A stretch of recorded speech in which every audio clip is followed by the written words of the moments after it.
everyone, welcome back to the show. Glad to be here with you today. Excited to be going over more of our community's questions. Hopefully you tuned in yesterday, which was episode 1786. To find all the details there, you can simply head on over to stephencabral.com/1786 for all of those questions.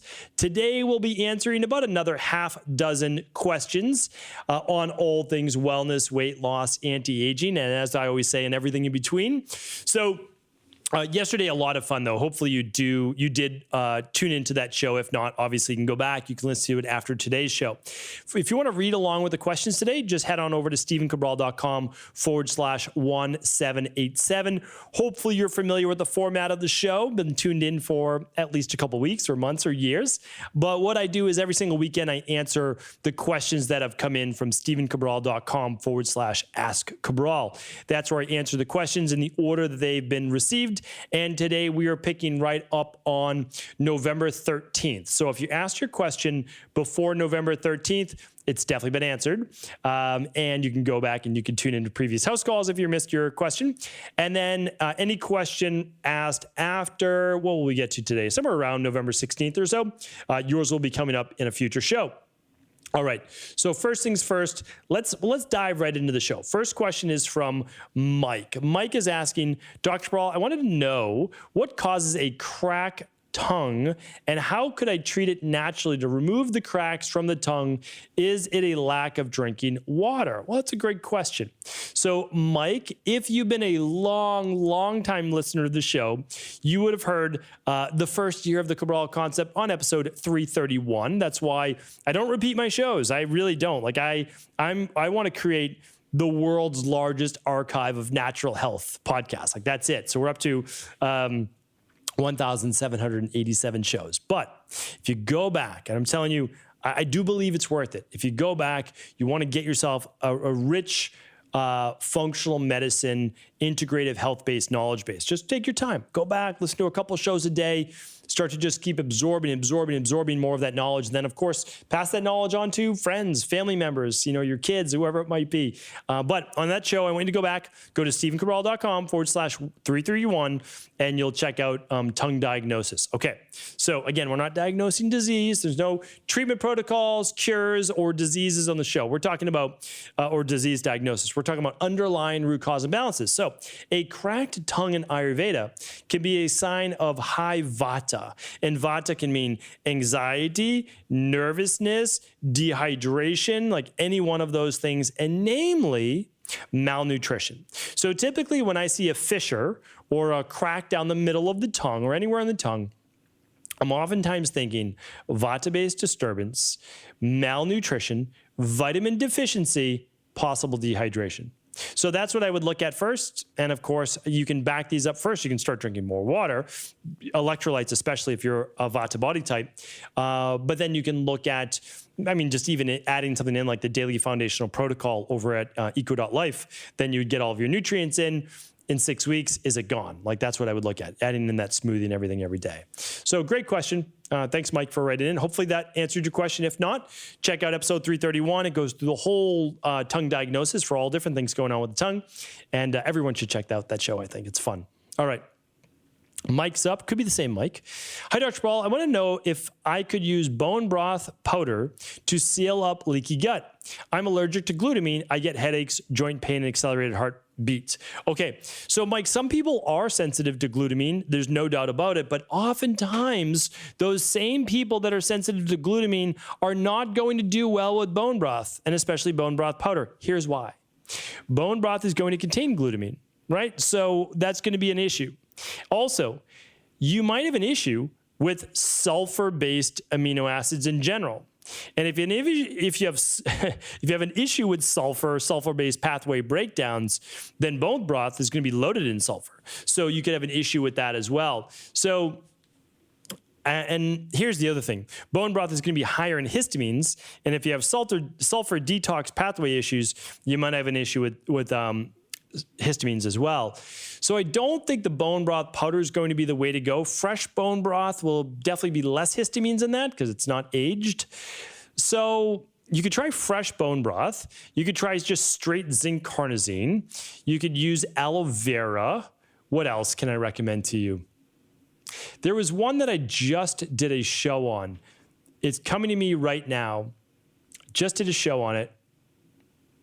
Quercetin. Yes, quercetin as well. So you could try that, and that would also help with histamine. Okay, so check that out. There's a product we use called HistPro, and that could be very beneficial for you. So check that out. Check out the zinc carnosine as well. And I would also, I would really run, Mike, if you're able to, the Candida metabolic and vitamins test at a very minimum, just to see if there's anything going on with the gut and different pathways. All right. Thanks, Mike. Mackenzie's up next. Any info on having high levels of Arabinose?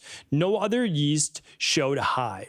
Okay, so Mackenzie, happy to answer your question. Mackenzie is asking a question because she ran that Candida metabolic and vitamins test, also known as the organic acids test.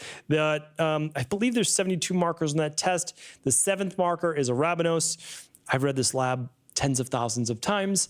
Arabinose, and I teach this in IHP level 2. So, all right, Arabinose is one of the first 9 markers that looks at yeast overgrowth in the body.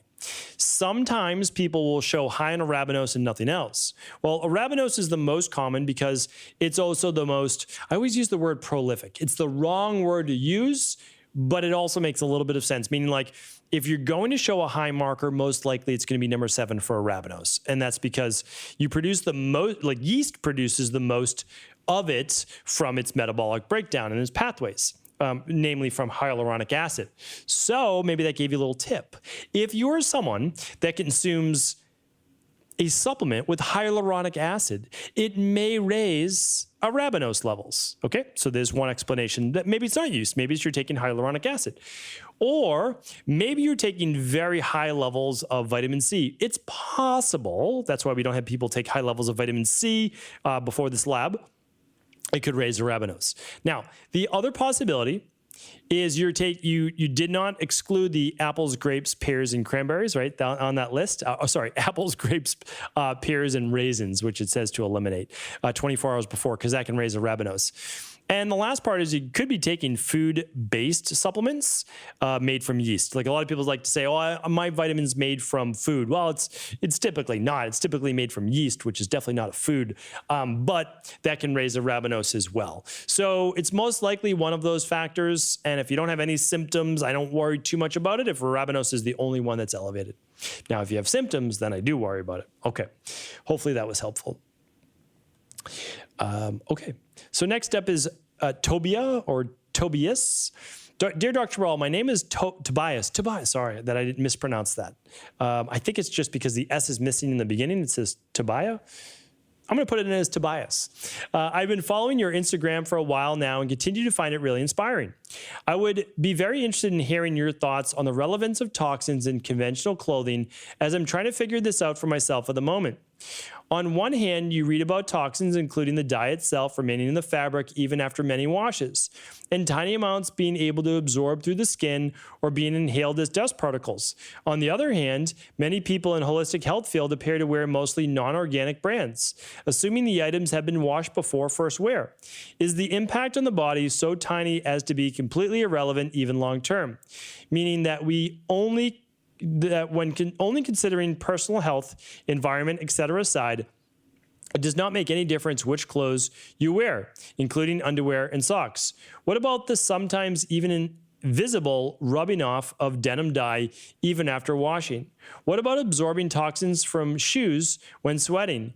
Your thoughts are much appreciated, Tobias. Okay, great question. I mean, really great question. I have not answered this before, and it's been a few shows. So it matters, Tobias. Everything matters. It definitely has an impact on you. There's no doubt about it. I think, and I'm in agreement with your assessment. I think that a lot of people don't really worry about their clothes because they want to wear the clothes that they want to wear, right? So they're not buying like hemp clothing that has no dyes on it because they don't want to wear just whites and browns and like variations of tan. I mean, that's really what it is. So they want some color. Now, could you use indigo? Could you use turmeric? Can you use spirulina? Could you use beets for color? Yes, you can. No doubt about it. And I actually believe that this is going to be a new wave in natural health. So you're not hearing about it quite yet because it's just not there yet. And most major brands are definitely not using it. Okay. And the other thing is those natural pigments wash out much faster than the chemical dyes. So here's what I do. For my daughters, they wear organic cotton. They do. And they're natural-based, clothing-based brands, okay? They have wool socks. I wear wool socks. So anything that's like touching my body is definitely not having a lot of dyes and it's not washing off. The one exception is definitely denim jeans. Those are going to have more dyes. Now, the dye is typically more on the outside, not as much on the inside. And those I wash multiple times, even though they've been pre-washed. So that's a big one. And I pre-wash. In my house, even if it's organic, we pre-wash everything at least once. The other big thing is sheets. I've talked about that many times. I only use non-dyed bamboo sheets. That's what I'm a big advocate of. I talked about those on Friday Reviews. If you haven't checked those out yet, definitely check it out. So Tobias, the best thing is I can say is it matters. I think people get overwhelmed when it comes to their clothes. So it's just not their first place to look. But you bring up a very good point. And so yeah, that's that. That's why we keep doing our detoxes, right? Because we can't be perfect, right? Nobody's perfect. So we keep doing those seasonal 7, 14, or 21-day detoxes. All right. Sarah's up next. Hi, Dr. Cabral. This question is regarding postpartum depression. Neither me or my family has issues with this, and this question is really out of curiosity. I've started reading Gabby Bernstein's books, which are predominantly self-help books, and I'm really enjoying them. After writing 7 self-help books, she opened about suffering severe postpartum depression, and I really admire her courage to speak about it. It's crazy to me how someone so spiritually centered can go through something like that. After doing some research, it looks like a biochemical issue more than anything, so I would love to know if you've ever come across that and what your views are. Is there usually any underlying root cause to this, or does it really vary? Thank you so much. Sarah, it's a great question, and I love that you're writing in just for curiosity and hopefully able to share the news with other people. I have not read any of Gabby Bernstein's, and I apologize if I'm mispronouncing her name, Bernstein's books, but I'm not on social media a lot, but I definitely saw her account many years ago on Instagram, and I thought it was great. I think she's fantastic. Like, I don't know a lot about her, but she seems to inspire a lot of people out there and a lot of women as well. And so I think she's great. I want to tell you, I've worked with many women with postpartum depression, and there is a big biochemical part to that. So, and it needs to be addressed because estrogen levels and progesterone levels don't always go back to the levels they were pre-pregnancy. And because of that, you're dealing with oftentimes very big mood swings, highs and lows during the day, brain fog, depression, as we're talking about. I mean, really things that need to be addressed, not just through psychology alone. And I love therapy and I love the field of spirituality, but remember, like, I tried to push through and I was, doing spiritual-based practices and I still wasn't getting well.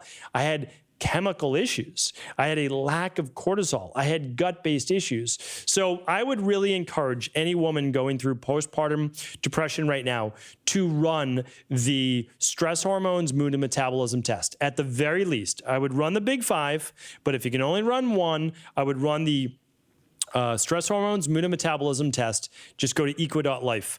You will get a consultation with it. They will explain your results. You'll be able to look at your estrogen and progesterone levels, and you'll know what's going on with your thyroid, your estrogen, your estrogen-progesterone ratio, testosterone, DHEA, cortisol, and so much more. Again, I can't recommend it enough because we want to help women, especially with postpartum, because obviously they need it, they deserve it, it affects them, it affects their family, it affects their children. Okay, so thank you, Sarah, for writing in. And of course, I'm sure Gabby has a lot of people to reach out to, and hopefully she's doing well now, no doubt about it. But of course, I'm here and our team is here for anybody that needs the help. So always feel free to pass it along. Rochelle's up next. Hi, I have a friend who takes Goldenseal tincture from a local ginseng farm proactively to help her immune system. She swears it's also helped her menstrual cycles. Can you discuss the benefits of Goldenseal and tell me more about it?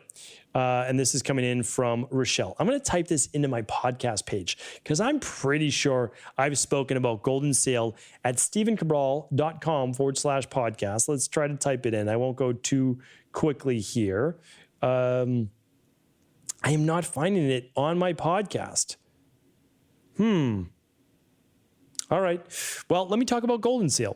So Goldenseal is something that it's used very much so in traditional Chinese medicine. It's used in Native American-based medicine as well. So it's something that I'm very familiar with. Now, people use it for different reasons. Many people inside of the digestive health field use it for digestive issues such as indigestion, ulcers, Candida-based issues as well, although it wouldn't be my first choice for Candida. However, they're oftentimes using it as well for skin-based issues, and they're using it for eczema, ringworm, and other skin issues as well. Dandruff has been another one. Acne is another one, and I'll tell you why. One of the main reasons why people use Goldenseal is that it's considered a blood cleanser. So when you look at it and traditionally why it's been used is to cleanse the blood. Now, let's go back. Let's forget about the Candida. Let's forget about the digestive issues for a moment. One of the main reasons people are using it as well is for skin issues. Eczema, right? Ringworm, okay. Dandruff, yep. Acne. What are those? Oftentimes we are looking at impure blood.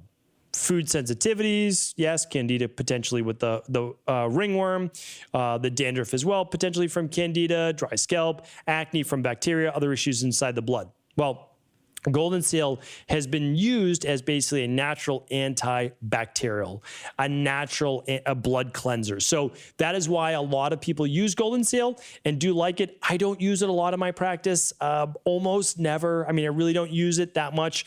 I'm always looking for the underlying root cause. And so although it would absolutely be okay to use it in the short term as one of those blood cleansers, I'm always looking at the underlying root cause. And so that's why I'm working on the gut imbalance and whatever might be going on with intestinal permeability. So hopefully that was helpful. It's a good question. I guess I haven't talked about Goldenseal and now I have. All right, let's see if we can get in one more question for the day. Samantha says, I have become a recent fan of your work and love everything that I am learning. You are a wealth of knowledge. Thank you, Samantha. I appreciate that. My question is, after the end of my day, my legs are swollen to where I can see a pretty big indentation for my socks and pants, especially noticeable toward the ankle. There are times in which my legs seem achy due to swollenness, maybe. Do you have any recommendations for me? Thank you so much for your knowledge, and I look forward to hearing from you. All right. So whenever I hear about swelling in the ankles, I'm looking at congestive heart failure. I'm assuming you don't have that, Samantha. I'm looking at higher blood pressure. I'm looking at poor lymphatic system and drainage. So I'm looking at kidney issues as well. So that's what I look at. Now, there's a couple things. Like sometimes it's just maybe someone's socks are too tight. Like I know that sounds kind of ridiculous, but literally maybe their socks are too tight. I mean, that can be one thing. Probably not with you because you see the swelling come to the ankle and it's probably not your shoes, right? I was saying more like when you can see the lines from your socks, that can be one thing. Okay, so now we're looking at the lymphatic system. That can definitely have to do with the kidneys. That can lead to other issues. So what I would say first is this. Just make sure you get a clean bill of health from your doctor. Run that annual blood work. We spoke about that a little bit earlier in the show, or maybe that was even yesterday. I can't even remember the first show from earlier in the day. So get a clean bill of health. No congestive heart failure, no heart-based issues, no high blood pressure. You can take your blood pressure right at home if you want as well.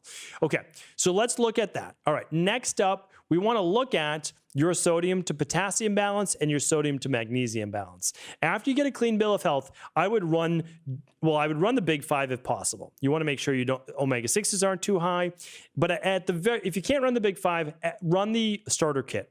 The starter kit's going to give you all your vitamin levels. It's going to give you all of your heavy metals. It's going to give you all your minerals, all that good stuff. So definitely do that. Make sure that you're taking in the right amount, right? Because if, let's say you're low on magnesium, we would definitely increase your magnesium. And also, if you are not exercising or getting your 10,000 steps per day, that's going to help move that lymphatic system as well. So that's a good place to start, Samantha. Hopefully that is helpful. And of course, happy to do follow-ups as well. Thank you so much, everyone, for tuning into today's show. I really appreciate all of your downloads, all of your reviews on iTunes and Spotify and all the other podcast players. Really do appreciate it. It means the world to me. So thank you so much. And I'll talk with you tomorrow on our Mindset and Motivation Monday. Take care.